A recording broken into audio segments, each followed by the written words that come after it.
peçamos que Jesus nos envolva no seu amor e na sua paz. A gente vai tentar falar um pouquinho, então, sobre o caminho pessoal de cada um de nós. Cada um de nós tem um caminho, tem um objetivo na vida, tem um roteiro, uma missão.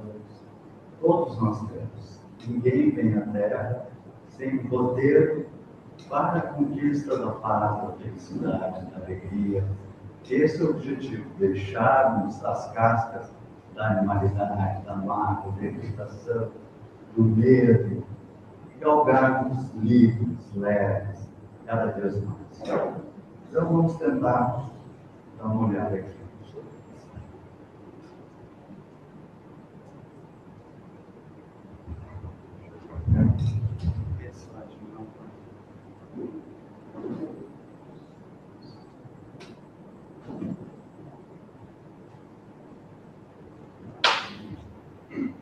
Quando é que nós estamos no nosso caminho pessoal? Ou no propósito de vida? Então, a gente pode dar atenção a três coisas: a consciência, a nossa voz da consciência, a sincronicidade e os sonhos. Então, vamos falar um pouquinho sobre a consciência. Kardec nos coloca: Deus pôs no fundo do vosso coração uma sentinela vigilante que se chama consciência. Ouvia, e ela só dará bons conselhos. E aí a gente já olhou aqui com vocês o nosso processo, a caminhada evolutiva, e os espíritos nos auxiliando nesse processo de evolução. Então nós estávamos lá como caçadores, coletores, homens da caverna, só dormíamos, andávamos em grupos pequenos, porque não conversávamos, e os amigos espirituais começam a perceber que nós já estamos num nível de maturidade evolutiva que já é possível desenvolver em nós o verbo. E aí eles trabalham no homem primitivo, recebendo intervenções sutis nos petrechos da formação, para que a palavra articulada pudesse assimilar novo ciclo de progresso. Ou seja, nós começamos a falar, começamos a ter a palavra. E com a capacidade de termos palavras, nós podemos pensar em palavras. Isso é interessante. Simbolizar a nossa vida. Andarmos em grupos maiores, aí que começam as pequenas aldeias. E ele nos diz que até então nós agimos, vivíamos como os animais, através do instinto. Nós nascíamos, caçávamos, procriávamos e morríamos. Assim como um passarinho, ele nasce bem de dia, ele vai pular no ninhozinho, vai começar a bater as asinhas, vai começar a se alimentar daquilo que serve para ele, depois vai popular, vai chegar um momento de construir um ninho. Um bem-te-vi não vai fazer um ninho de barro, vai fazer um ninho de vaiazinha.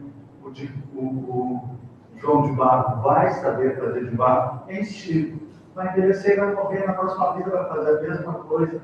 Claro que com um leve processo de evolução, porque todos nós temos evoluído. Mas o homem sai desse estágio de enganar, comer, caçar, reproduzir e morrer. E, na verdade, a nossa média de vida era 19 anos, era muito rápido isso. E começamos a ser desligados dos amigos para que se afirmem as diretrizes próprias, diz André Luiz no Evolução em 2 Mundos. Foi então que, em se sentindo e reconhecendo ínfimo e frágil diante da vida, compreendeu que perante seu Deus, seu Criador, seu Pai, estava entregue a si mesmo. Ele agora queria caminhar com os próprios pés. Olha que interessante esse momento. O princípio da responsabilidade havia nascido. Que momento gigantesco para a nossa existência. Aí nós estamos lá, anterior ao Paleolítico, foi até 10.000 a.C., e ali então surge o verbo e a liberdade e a responsabilidade. Isso é muito grande. E claro que com isso ele nos dá mais 2 ferramentas. Nós sempre estamos amparados e vamos continuar sendo amparados. Recebemos daí pensamento contínuo, é algo que só o homem tem. Eu tenho 2 pastores alemão, um é mais jovenzinho, agora está com 1 ano e pouco, mas era aquele que morde tudo, sempre pega um sapato, um tênis, e a gente não quer que ele pegue, a gente dá o ossinho de lá, o tênis na hora e vai para o ossinho, e o mundo dele é o ossinho. O ser humano tem um pensamento contínuo. E se uma criança pega a chave da casa, que faz barulhinho e tal, e a gente vê que ela vai perdendo, vou perder, a gente vai lá, tira a chave dela, e dá um brinquedinho e a hora começa a brincar.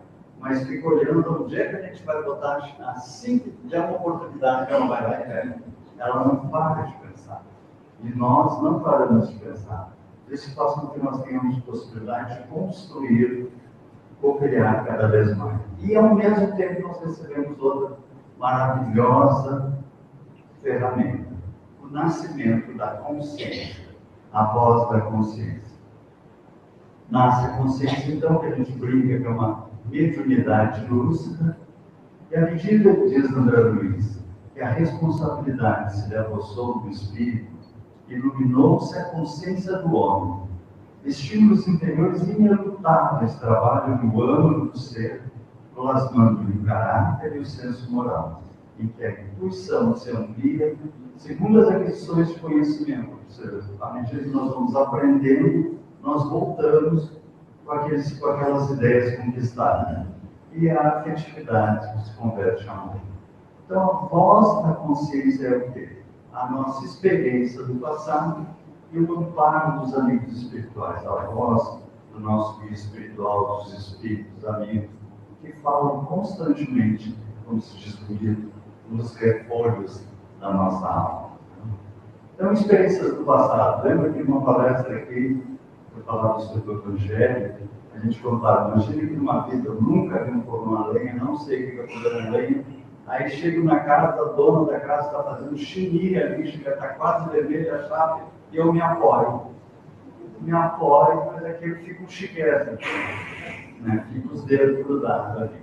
Uma experiência horrível, passar meses me curando, aquilo marca a minha caminhada, mas aí eu cresço, envelheço, desencarno, nasço de novo, estou numa outra vida, não sei o que é fogão a lenha, nunca vi um fogão a lenha, entro numa casa, tem um fogão a lenha e alguma coisa me diz que tu lá e eu aqui.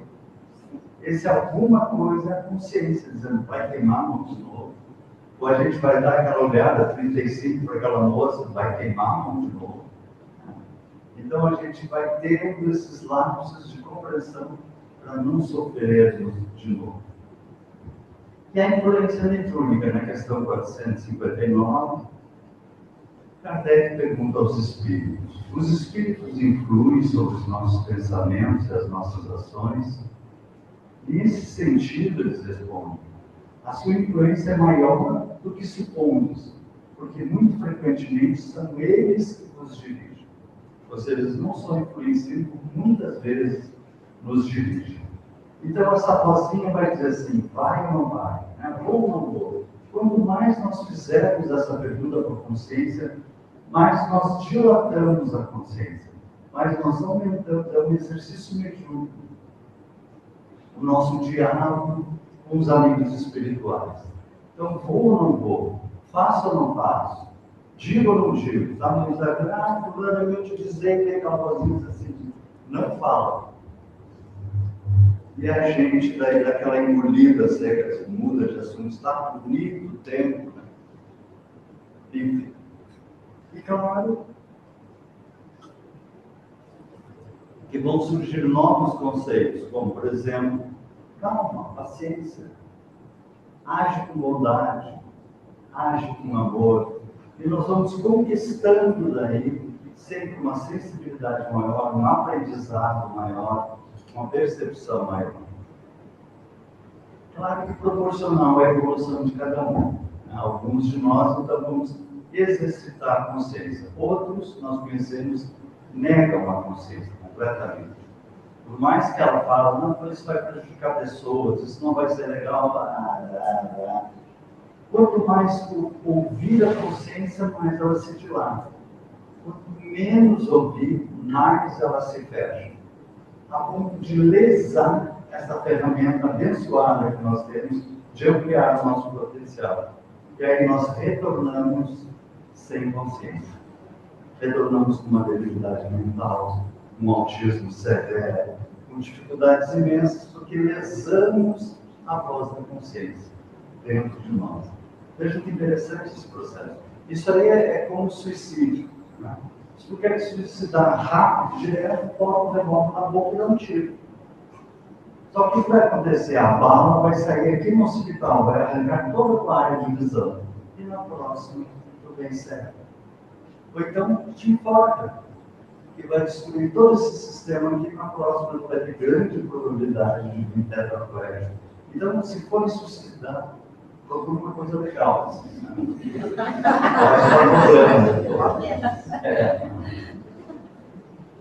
Algo que não faça muito estranho. Não adianta se afogar, porque tem as máquinas severas também. Então, não é suave. Mas tem aqueles que ouvem a consciência. E quanto mais ouvem, maior é a conexão espiritual. Eles se conectam com a família espiritual que nós pertencemos. Todos nós temos uma família espiritual. Se nós ficamos cerca de 3 séculos entre uma encarnação e outra, olha a nossa turma. Não pense em amigo espiritual, aquelas coisas sérias que vão nos abençoando. Isso é assustador, isso é fantástico. Amigo espiritual é lindo, ficando lá, vamos lá, força, não desaba agora, mais um pouquinho, pediu para passar por isso, e a gente ouve, tá, vamos lá, respira fundo e vamos nessa, enquanto depois, ai, que legal que eu passei aqui lá. Né? Os espíritos protetores mais elevados, chamados noures, as grandes correntes de pensamento, a gente começa a ter insights espetaculares e como o mestre. Né? E ele, com aquela frase dele, ninguém vem ao Pai se não for por mim. E na outra palestrinha que nós falamos até agora, essa frase que não diz, ninguém vai ao Pai. Não, ninguém vem ao Pai se não for por mim, porque ele já está no Pai. E é para isso que nós caminhamos. Né? E aí nós sintonizamos com esse Pai divino que a gente não tem ideia. Só a nossa galáxia aqui tem cerca de 200 bilhões de estrelas. E já foram localizados 2 trilhões de galáxias. Aí pensar no tamanho de Deus, você só pode se entregar e dizer, Pai, seja feita a tua vontade, que eu esteja em sintonia com o teu amor. Como dizia o nosso mestre, não estou só, porque o Pai está comigo. Eu e o Pai somos um. E é para isso que nós estamos caminhando. A segunda coisa, então, vai ser a sincronicidade. Nós estamos falando de consciência, agora vamos falar em sincronicidade. Os sinais da vida. Estarmos atentos aos sinais que a vida constantemente nos dá, para que nós estejamos no nosso caminho pessoal, na nossa trilha sem dor, em harmonia, com amor, com força. Por vezes com dificuldade, mas com enfrentamento, disposição, conflito. Jung nos dizia, sincronicidade é um conceito que define a relação entre eventos externos e internos que não se relacionam por causa, mas por significado. Isso aqui é assustador, parece anti-espírita, porque ele está dizendo assim, é uma coisa sem causa. E na doutrina espírita é uma lei, a lei de causa e efeito. Então vamos tentar entender o que é a sincronicidade quer dizer. É que ele diz, é uma conexão acausal, sem causa, entre eventos que podem ser uma alternativa à casualidade. Pode ser reveladora e proporcionar uma compreensão instantânea chamada insight. Não passa pelos caminhos da razão. A mulher tem muito isso, ela usa muito o trabalho do off-frontal. O homem quer resolver uma coisa, se quiser A mais B vai dar C, se quiser C mais D vai dar H, se eu pegar o H e juntar com ele vai dar S, e ele, o que tu acha? Z. Como Z? Z. Aí ele vai dar S, dá Z. Porque ela tem esse insight, essa intuição, que fez com que na humanidade todos os homens quisessem esbelar as mulheres. Porque eles eram superiores, né? Elas descobriram antes deles. Pode ser uma forma de entender a relação entre psique e a matéria.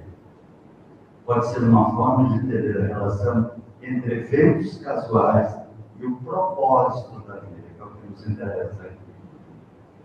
O Chico nos falava em sincronicidade. Ele dizia assim: tudo que é seu encontrará uma maneira de chegar até você. Isso é assustador, pessoal. Como é que vai procurar causa e efeito nisso? Mas fica tranquilo que o que é seu vai chegar na tua vida. Eu tenho um amigo, ele é canadense, ele estudou filosofia, estava atuando na área da filosofia e resolveu fazer psicologia.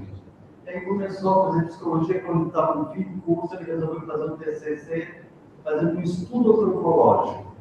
Ele veio aqui para Porto Alegre até, e eu até perguntei para ele assim, o Jung fez isso também, ele foi lá das tribos da África, fazer um estudo antropológico. Ele olhou para mim meio sem jeito, pois é, eu vim para a América do Sul. Eu acho que ele estava esperando as tribos da América do Sul, né? E aí chegou aqui, encontrou uma cidade maravilhosa e encontrou a doutrina espírita. Foi aí que nós nos conhecemos. Aí ele estava atacado para fazer pergunta. E eu me enrolava em francês com português, e aí começou a ir na casa espírita que eu ia, e ali conheceu uma menina. Enfim, hoje moram na Europa, são uma família, casados, com filhos. Agora imagina na hora de encarnar, diz, olha, vocês dois vão encarnar, vão se encontrar. Só que ele vai nascer no Canadá e vai nascer no sul da América do Sul. A gente nunca vai se ver, pai. Pode deixar. Nós vamos empurrar ele com a psicologia, vai fazer um tratado de TCC de antropologia e vai parar do lado de ti. E vocês vão se encontrar. Então é só calma. Eu sempre digo assim, que não encontra, então tem. Porque às vezes a gente é tão neurótico, querendo dar um jeito. Um dia eu não chego, querendo dar um jeito. E ele sai correndo. Porque a gente não está preparado para aquilo que está guardado para nós. Quando for a hora certa, diz Isaías, eu, o Senhor, farei acontecer. Olha que lindo isso. Relaxa, porque está tudo caminhando. A gente só tem que ver se nós estamos no nosso caminho, pessoal. Se estamos, tudo vai chegar na hora certa.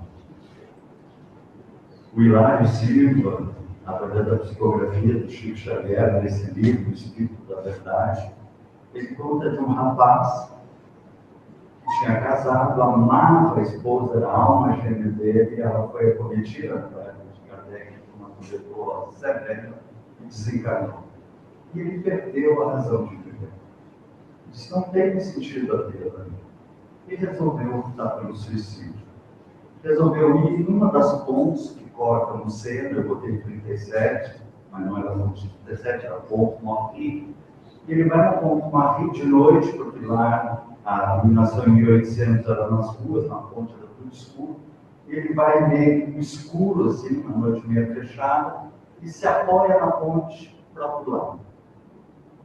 No momento que ele põe a mão para pular, tinha uma coisa mexendo, meio úmida, assim, ele vai ver o que é, que está escuro, é um livro. E ele sai da ponte, vai para um lugar de luz e está escrito nesse livro. Esse livro salvou minha vida. Espero que salve você também. Em 37 pontes, ele foi entrar justamente na ponte e resolveu botar a mão para pular justamente no ponto que estava no livro. Acaso foi complicado. Mas aqui a gente já começa a perceber alguma coisa. O que é esse acausal? É que a causa não está na matéria, está nesse amparo espiritual que constantemente os amigos dele, mais um passinho, mas não pula ainda, mas agora, vamos pular. Aí ele bota a mão contra o livro. E nesse período, Kardec estava sendo extremamente criticado, só recebia cartas de sarcasmo, e estava difícil o trabalho dele espírita, ele estava bem cansado em casa. Quando batem na porta, é esse rapaz, que trabalhava numa grande gráfica na França. Ele mandou encadernar, encadernação de luxo, letras douradas, o livro dos espíritos, que era esse o livro. E aí, quando Kardec abre a embalagem, vê aquela encadernação linda, ele abre e estava escrito: Este livro salvou minha vida, Lamartine.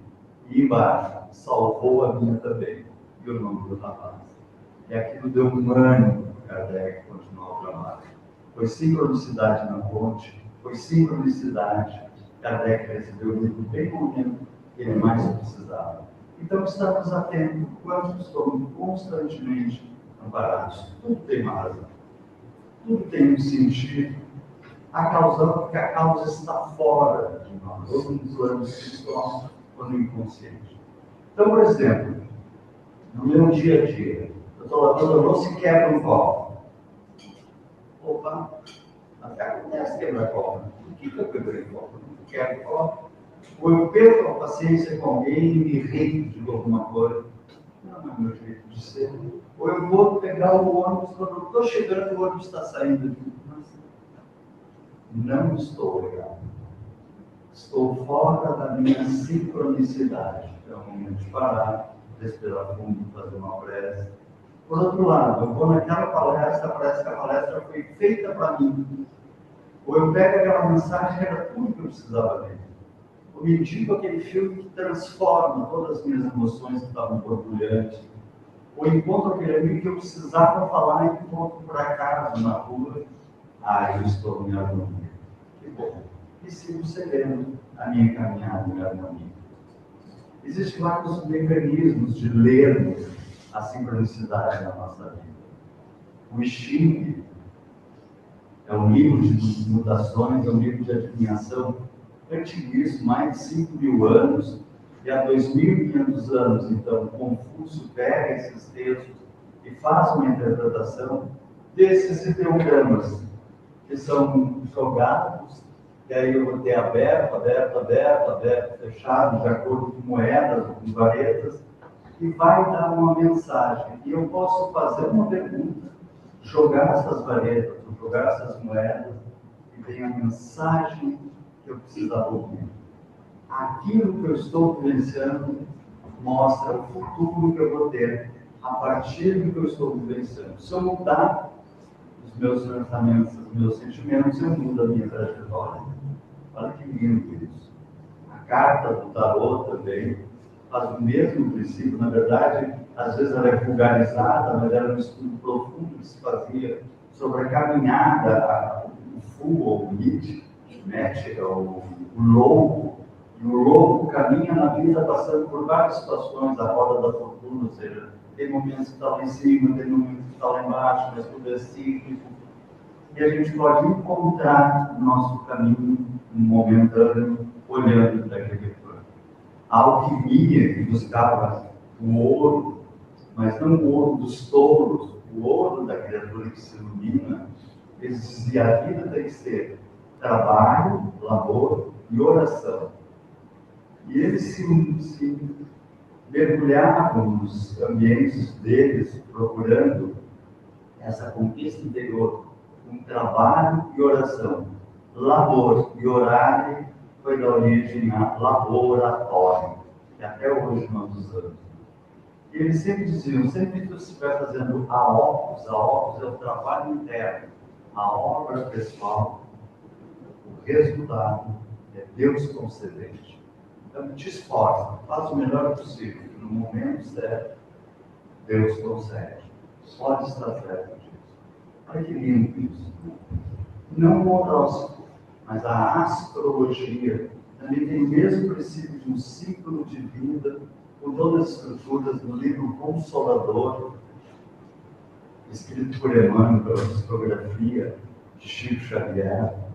Emmanuel pergunta, na verdade, Emmanuel pergunta a Emmanuel, na questão 140, se a astrologia tem fundamento. Ele diz assim: evidentemente, que a posição dos astros influi diretamente sobre nós. Mas lembre-se sempre, o Evangelho está acima de tudo. Que linda essa resposta, né? Mas o interessante aqui, como eu coloquei, os 3 reis magos, que eram estudiosos das estrelas, ou seja, não tem reis astrólogos que foram visitar Jesus. E eles vão até a Judéia e procuram por Jesus, e vão no templo de Herodes, que era o rei. Diz: nós estamos procurando o rei dos judeus que acaba de nascer. E Herodes virou e disse, como assim o rei dos judeus? O rei dos judeus sou eu. Aí Herodes falou assim, não, então procure quando achar e me avisar. Ele já queria devorar. E aí eles continuaram procurando até que encontraram Jesus no 12º dia. Eles estudaram os 12 signos, encontraram Jesus no 12º dia. Jesus se torna essa estrela com 12 apóstolos. Veja como tem uma sincronicidade mágica que nós nem supomos que está rolando em torno de nós. E no Espiritismo tem essa possibilidade de jogar carta, abrir o time, nós ficamos meio capenga. Não ficamos. Primeira oração. Olha o que Emmanuel nos fala sobre a oração. Ora e pede. Em seguida, presta atenção. Olha que lindo isso. É o que nós estamos falando aqui, sincronicidade. Presta atenção.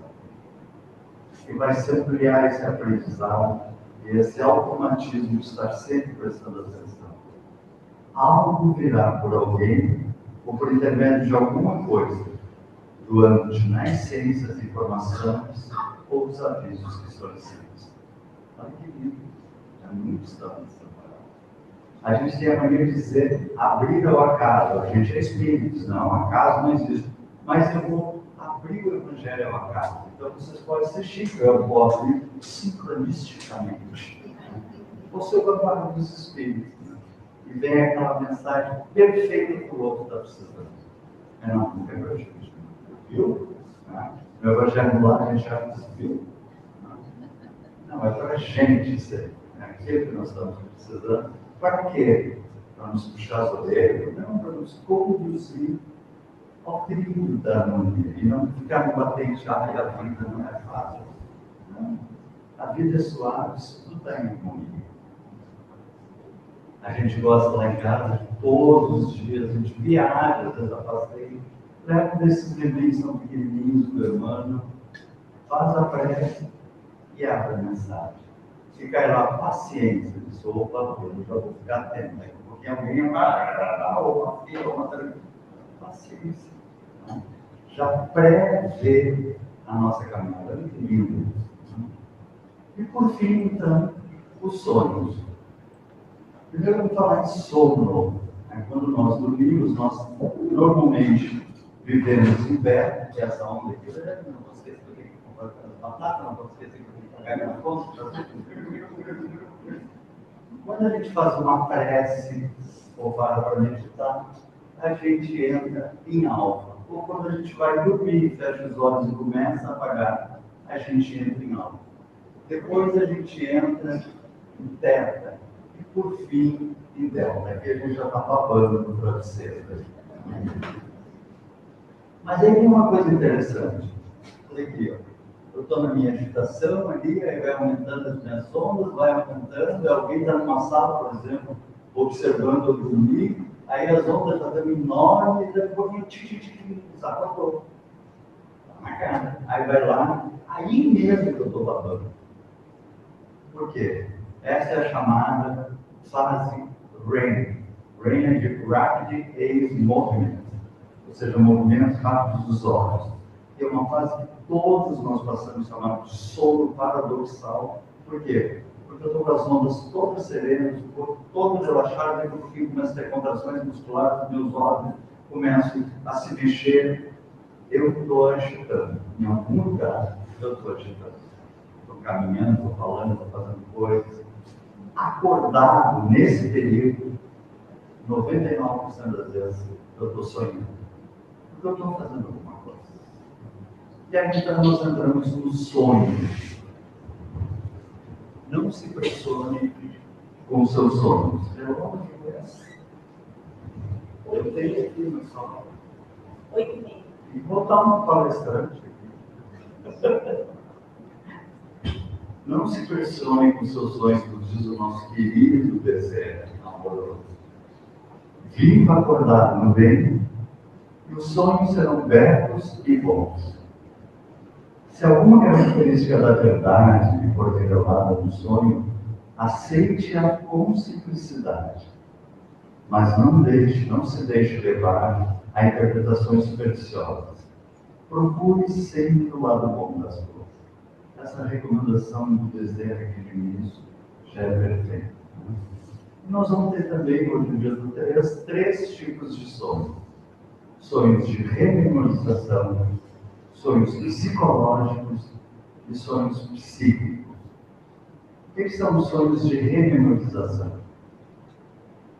Emmanuel nos diz, na maioria das vezes, o sonho constitui atividade reflexa das situações psicológicas do homem e do mecanismo das lutas de cada dia. Então, o que é isso? Eu vejo coisas durante o dia, tudo que eu participo, tudo que eu vejo, tudo que eu ouço, eu arquivo. E durante a noite eu arquivo. Se interessa, não interessa. Aquela parte da palestra foi legal, aquela lá, aquilo lá que aconteceu foi legal aqui, eu vou colocando nas gavetas, vou definindo que vai ser uma memória de curto prazo, de longo prazo. Então eu fico mexendo lá os campos eletromagnéticos, quânticos do meu cérebro para armazenar. Então, por exemplo, eu estou caminhando na rua e viro e passo um caminhão do exército. Olha, então, quando eu vou dormir, eu abro a gavetinha exército. E aí sonho com aquela guerra, bom, uma guerra. E mexeu na gavetinha, guerra, exército. Então, esse é o sonho de memorização, o mais simples e o mais corriqueiro nosso. Sempre nós temos os 3 que eu vou falar. Esse intercâmbio, entrelaça. O segundo, então, vão ser os sonhos psicológicos. Aí nós já entramos numa área mais saborosa, mais rica, de símbolos, de processos. Né? A linguagem dos símbolos, ligada aos arquétipos. Arquétipos são estruturas emocionais que toda a humanidade possui. Pode estar na China, no Japão, no Brasil, nos Estados Unidos. Por exemplo, mãe. Mãe é mãe. Todo mundo pode até, nessa vida, ter perdido a mãe antes de nascer, logo após o nascimento, enfim, mas em alguma vida, várias vidas teve mãe, conhece o arquétipo de mãe, vivencia o arquétipo de mãe. Outro arquétipo é sogra, mas eu não vou falar, vou passar durante, só chegou da família. Ela falou, né, que coisa. E mitos. Né? Mitos, então, são histórias que trabalham com esses símbolos universais. O Jung, trabalhando com pacientes psiquiátricos, pessoas humildes, né, de vilarejos, que não tinham nenhuma cultura, analfabetos, tinham sonhos, eu sonhei que eu estava voando, olho demais, minhas asas pegaram fogo e eu caí. Não, falei, isso é um mito de Narciso. Tu leu já? Mito de quê? Ele percebe que as pessoas sonhavam mitos, histórias simbólicas universais, arquetípicas. Quem gosta dessa área, eu recomendo esse livro, Fundamentos de Psicologia Analítica, do Jung, que ele é muito simples, entre aspas, né? Ele faz uma série de palestras em Da Vinci, que é um centro clínico, né, em Londres. Ele era suíço, né, e ele apresenta os trabalhos dele na Inglaterra. E aí ele narra o sonho de um paciente dele, que era um diretor de uma cidadezinha do interior, mas tinha uma escola particular, que era o Tian, e ele era o diretor da escola, a melhor escola daquela cidadezinha. Tinha um ego desse tamanho. Né? E ele começa a sofrer de vertigem. Começa a ter tontura, vai a vários médicos. Os médicos, olha, está tudo bem, pressão, tudo. Procura um psiquiatra, que é tipo da coisa que a gente não acha muito agradável, mas é da tua cabeça. Né? A gente xinga um pouco e depois vai procurar. E ele vai procurar e começa a falar dos sonhos dele. Aí o primeiro sonho que ele apresenta, ele é um professor lá na escola dele, mas ele é muito grande, muito imponente, sobretudo, os alunos não reconhecem ele, e o resto do corpo docente não reconhece eles, mas eu sou fulano de tal, ninguém conhece ele acorda angustiado aqui. Aí, e um me pergunta, mas quais são os teus planos agora? Eu vou largar a escola e vou direto para Zurique, eu quero uma cátedra em Zurique. Zurique é a melhor universidade da Suíça, uma das melhores da Europa. ser professor de Zurich tinha que ser assim, muito bom, né?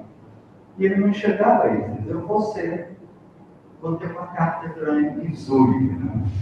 E aí ele sonha, leva uma outra sessão, um sonho que eu sonhei que eu estava pilotando, dirigindo um trem num precipício. Aí teve uma curva, eu fiz a curva quando eu vi tinha uma reta pela frente. E aí eu toquei a todo vapor, a toda a força. Toquei em ficha, o trem correu e os vagões de trás não conseguiram fazer a curva e o trem inteiro desabou no precipício e eu acordei de sobressalto. Aí muito estranho. Olha, na minha percepção, você está querendo ir rápido demais. Ele sabe que vai mais com calma. Ele diz, não, estou perfeito. Aí, é em relação a pessoas que não conseguem sambacar na interpretação.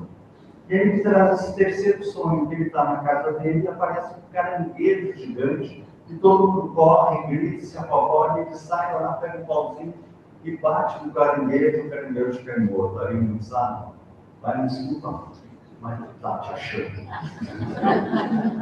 E não é o momento de destruir o azul. Ele ficou super irritado comigo, saiu, se demitiu do colégio, foi para o azul e não conseguiu nem entrar na universidade, nem conseguir dar aula. Então, às vezes, os sonhos estão nos dizendo as coisas que nós temos dificuldades, somos muito cabeçudos. Ele entrou que a Grécia chamava de híbris. A Grécia tinha dois pecados mortais. A híbris e a hamartia. A hamartia é atentar contra o familiar. Quer dizer, todo familiar tem um sentido na nossa existência. E a híbris é querer ser mais do que é, ultrapassar os limites. Sentimento de arrogância, soberba, ir além dos teus limites. Tu vai quebrar. Por exemplo, o mito de Ícaro e Dédalo, né? O Ícaro estava preso, Dédalo, o pai dele, tinha construído o labirinto onde ele estava preso e sabia que a única maneira de sair dali era voando. E aí ele vai lá, entra lá dentro, porque ele tinha sido construtor, e leva escondido um kit de cera e penas. E monta duas asas de penas coladas com cera e diz para Ícaro, bate as asas que nós vamos voar. E eles voam por cima dos muros. E a ideia diz, não voa muito baixo, porque as ondas podem subir e te atingir. Mas também não voa muito alto, o sol pode derreter as ceras. Pelo caminho do meio, é sempre ideal para nós. Os mitos são perfeitos. E Ícaro se encantou, estava voando, resolveu subir, e o sol bateu nas ceras, derreteu, e ele caiu e morreu. O mito é trágico, mas traz uma lição de olha para ti, né? Vai ter uma vida simples, calma, que coisa boa que tu já tem. Como diz Chico, uma imensa maioria sonham em ter o que tu tens. Não saboreia uma vida simples e gostosa. Mas símbolos, mitos, palavras, é o quê? É um duelo, digamos assim, uma necessidade que nós temos entre razão e símbolo. Porque a razão é muito simbólica. O ego é terrível, né? Que é nós. A gente encarna e recebe um ego. Agora estou o Rogério. E o Rogério mesmo, Maria, a gente é muito simbólico. A gente come demais, não, mas foi só dessa vez que, né? Não só mais um pastelzinho, não, eu fiquei até tarde aqui. Aí hoje eu vou ficar mais na caminha, e a gente dá aquela desculpa, e está dando desculpa, né? E a gente vai dando desculpa, e vai sempre infeliz. Porque a consciência está dizendo, faz, não faz, levanta, força, aquele exercício, aquela coisa. E a gente dá, não, porque agora não dá, onde cansou muito, fica próximo, né? Aí o que acontece? Vem o símbolo, e o símbolo dá um nozinho na nossa cabeça. Nós vamos ter três compreensões. Pessoas compreendendo a ideia das palavras e do símbolo. Tem aquele que não entende nada, isso é bobagem, despreza. Tem aquela pessoa que entende, se encanta, puxa, que lindo esse livro, e aí também fala, achou bonito. É quase como aquela palavra do semeador. Ele vai semeando, umas caem pelo caminho, as aves pegam, outras caem sobre a pedra, não consegue terminar, até que chega os iniciados, aqueles que buscam crescer. Esses compreendem profundamente e se transformam. Jesus, por exemplo, sabia que se ele fosse explicar racionalmente o Evangelho, nós deturparíamos imensamente. Então ele fala por parábolas, com níveis de mensagem cada vez mais profundos dentro de uma palavra, que à medida que tu vai crescendo, tu vai assambarcando, né? Aquela ideia assim, amai a Deus sobre todas as coisas e ao próximo como a ti mesmo. É uma mensagem universal. Mas te empenha em seguir Jesus, tu aprende a pós-graduação. Amai-vos como eu vos amei. Sem pedir nada em troca. Não diz o Chico sem esperar nem a inteligência da pessoa. Ama por amor. E as parábolas dele são assim. A parábola do bom samaritano. Um homem descia de Jerusalém para Jericó e assaltado. É espancado, deixado quase morto à beira da estrada. Pobre de tudo. E passa por ali um sacerdote. Jesus cutucava também, né? Um sacerdote. E passa ao lado. Nunca chega perto. Aí vem um levita. Levita era aqueles auxiliares dos sacerdotes nos templos. E passa de lado também. E vem um homem comum de Samaria. E quando vê aquele irmão nessa mensagem, fala quem é o mais próximo, caído, ele vai lá, socorre ele, dá água, tenta fazer alguma coisa com o sangue que está escorrendo, coloca no corpo dele, leva até a hospedagem que ele ia ficar, e olha só, no dia seguinte, deu 2 denários ao hospedeiro e disse: cuide dele, quando eu voltar, eu pagarei todas as despesas que você tiver. Aí nem nós fazíamos. Fica passar muito, pá, nada. Mas o que ele está nos dando de exemplo? Faça com o outro que gostaria que te fizesse.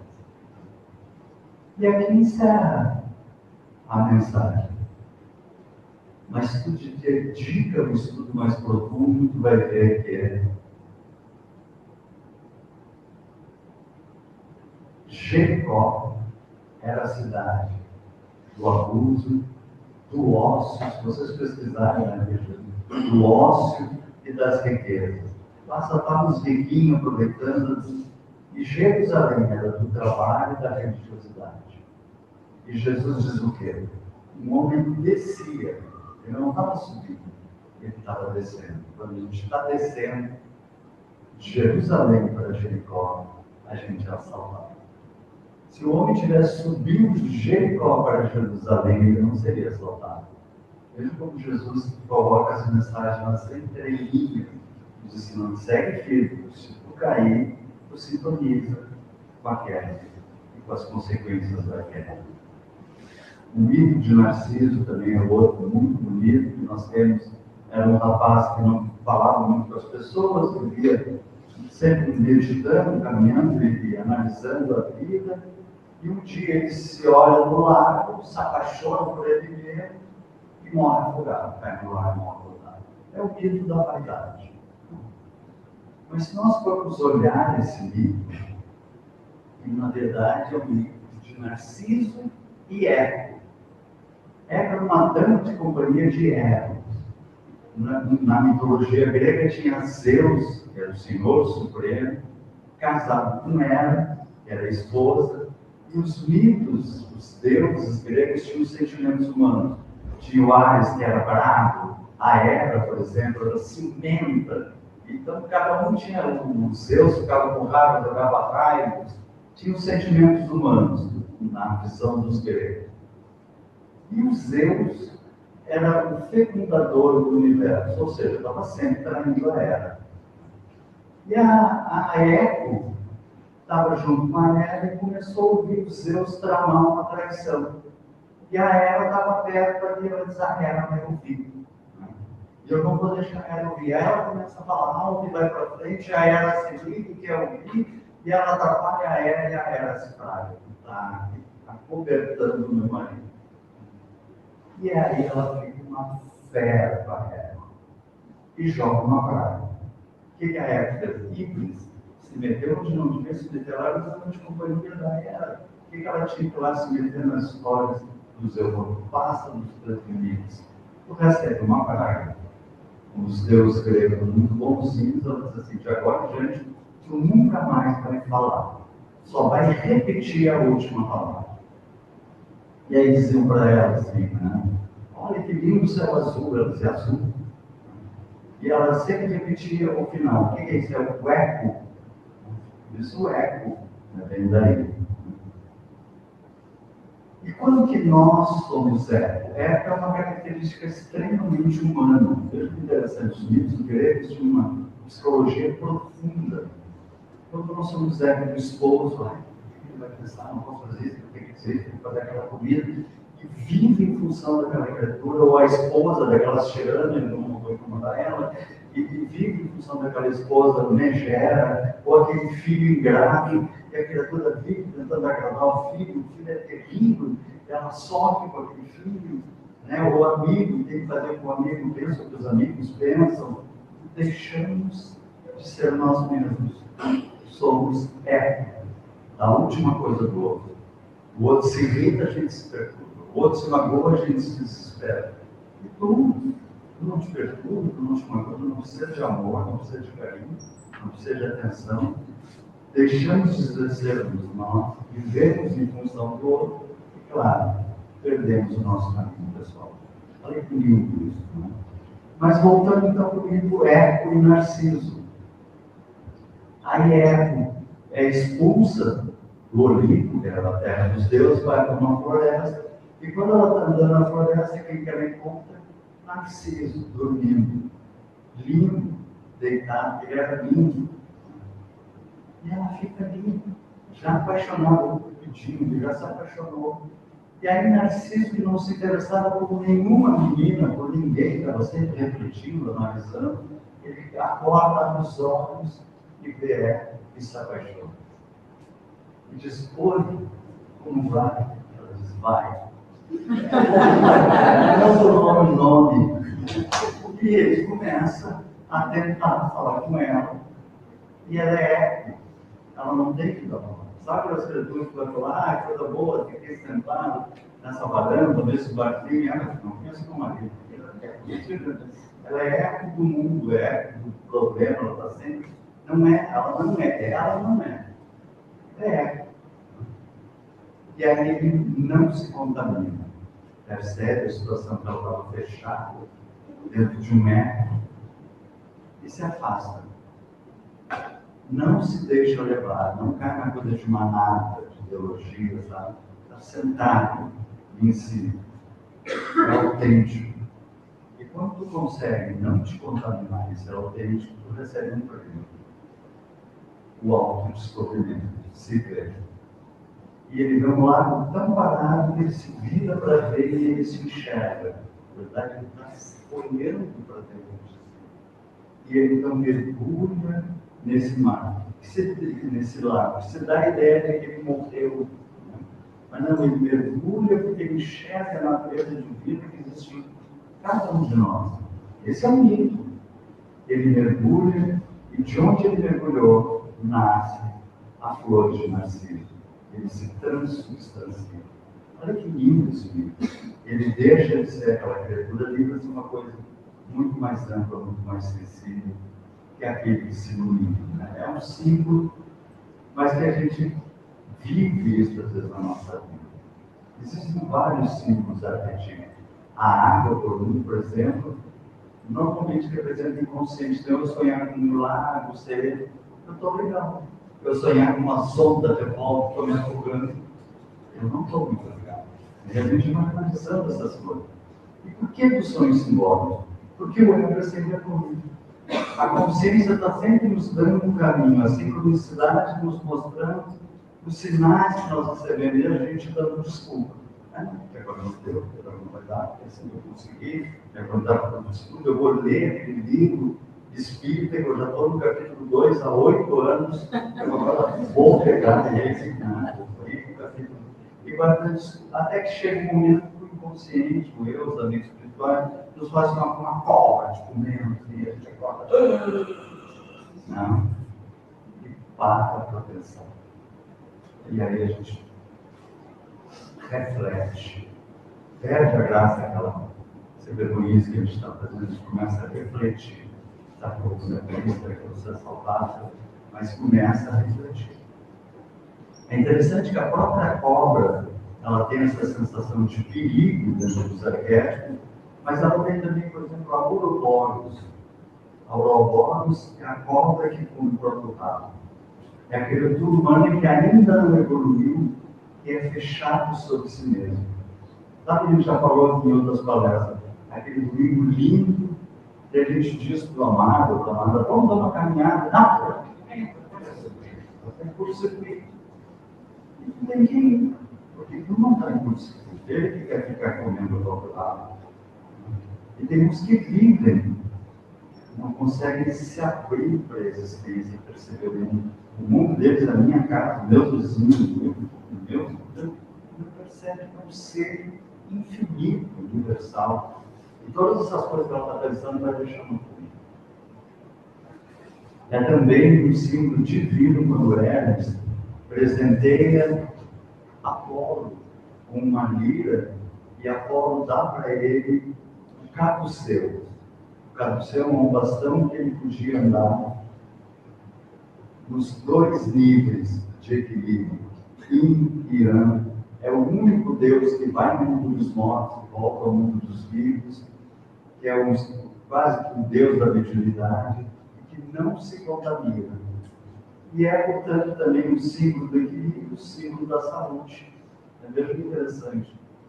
Todos os centros, os institutos de saúde, a medicina, a farmácia, usam o caduceu. Analisando os símbolos pessoais, por exemplo, eu sonho que eu estou abraçado ou junto com alguém que não considera uma pessoa boa. Poxa, como é que eu estou abraçado, muito amigo de uma pessoa que não é legal? Eu não estou sendo legal. Acordo para aquela imagem. Ou eu estou brigando com meu pai e com minha mãe, que são os amores. Às vezes eu até já desencarnado, eu estou berrando com eles.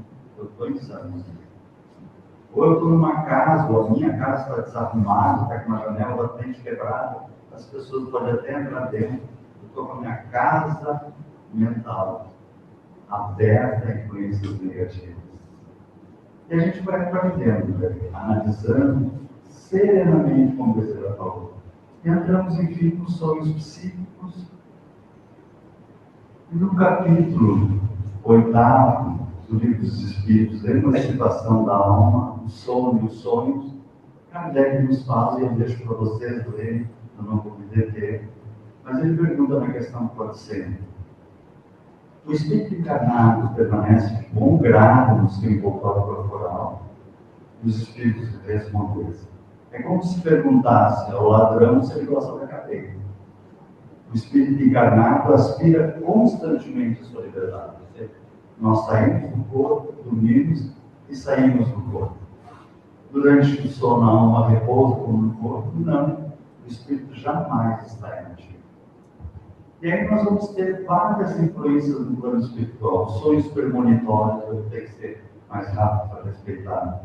O horário, vocês conhecem dele, aquele sonho do farol, ele sonha com 7 vacas gordas e 7 trigos cheios. E na noite seguinte ele sonha com 7 vacas magras e 7 espigas raquíticas. E ele pede para os interpretadores de sonhos que tinham no Egito para explicar para ele aquele sonho. Ninguém consegue. E José, que era um hebreu, um escravo hebreu, era conhecido por interpretar sonhos e dizia: eu não interpreto, Deus que interpreta para mim, interpreta as zonas de fartura que o Egito teria e os anos de miséria. E diz para o Faraó: guarda aí quando tem fartura, porque quando tiver miséria, tu tenha que o povo não passar fome.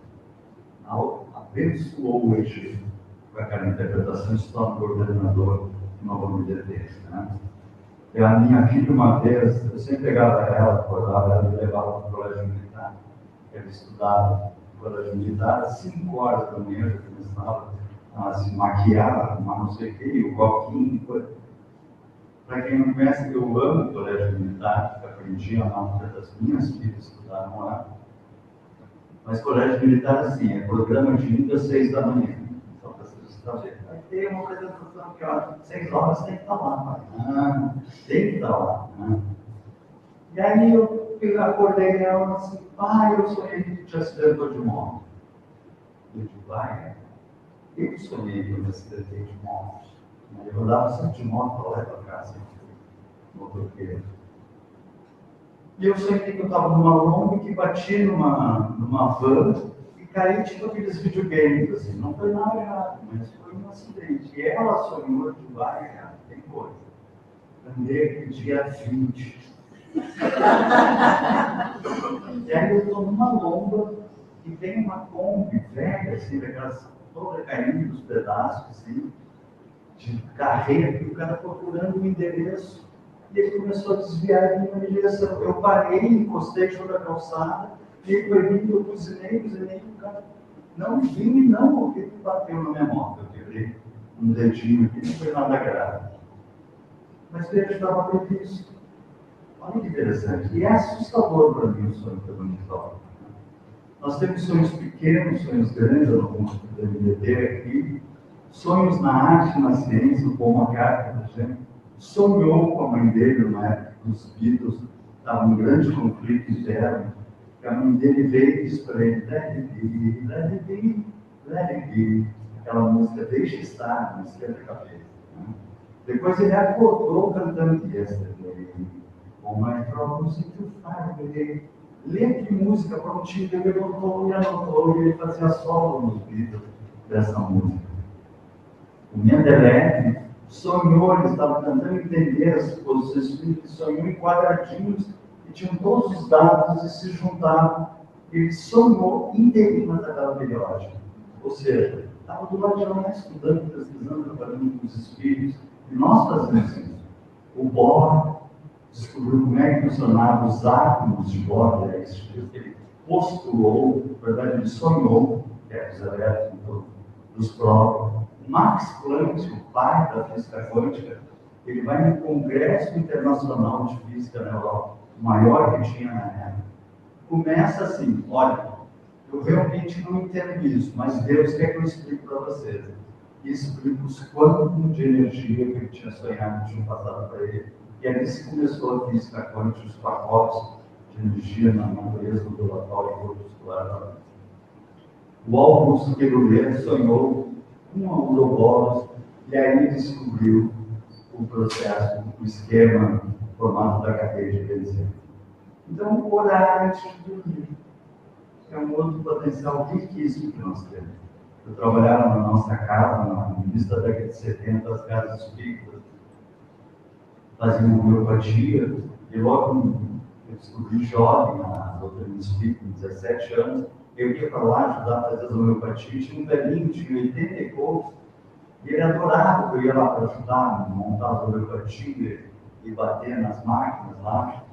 E um dia eu tive um sonho a noite toda que a nossa casa espírita lá estava cheia de gente, eu dizia para cá, vocês vão para lá, e acordei cansado, sabe quando tu acorda fatigado assim.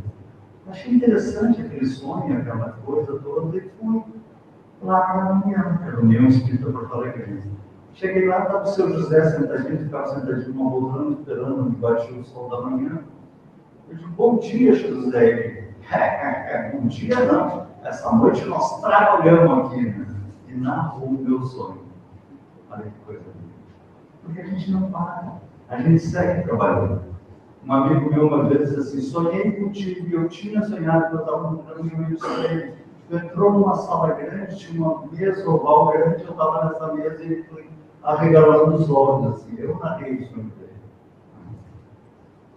Lá tem um salão grande que eu faço palestras, essas palestras, é a nossa vivência lá. Né? E André Luiz fala de uma neta que estava sendo caluniada aqui na Terra, e ela, durante o sono, é levada ao espaço, e a avó dela conversa com ela e diz assim, Nieta, exclamava ele, então, filho, não te dês tamanha importância aos obstáculos. Esquece os que te perseguem. Conserva a tua paz espiritual acima de tudo. A calúnia, Nieta, é uma serpente que ameaça o coração. Entretanto, se encaramos de frente, fortes e tranquilas, veremos a breve tempo que a serpente não tem vida própria. É uma figura de brinquedo a se quebrar como vidro pelo impulso de nossas mãos. E aí o André Luiz diz assim, puxa, que lindo isso que a vovó está dizendo para a neta, mas a neta vai se lembrar quando voltar para o corpo e acordar o instrutor espiritual. Tudo não. Mas ela diz assim, ela dirá que sonhou com a avó num lugar onde havia muita gente. Viu no sonho uma cobra ameaçadora que logo se transformou numa serpente de vidro, quebrando o seu impulso de suas mãos para transformar-se em perfumosa flor, da qual ainda conserva a lembrança recordada. O símbolo. O perigo passa, se desfaz, se transforma numa flor. Então, o nosso caminho pessoal está baseado em exercitarmos o que é consciência, exercitarmos, ver a vida colaborando conosco e aproveitar o nosso sonho. Que Jesus nos abençoe. Muito obrigado.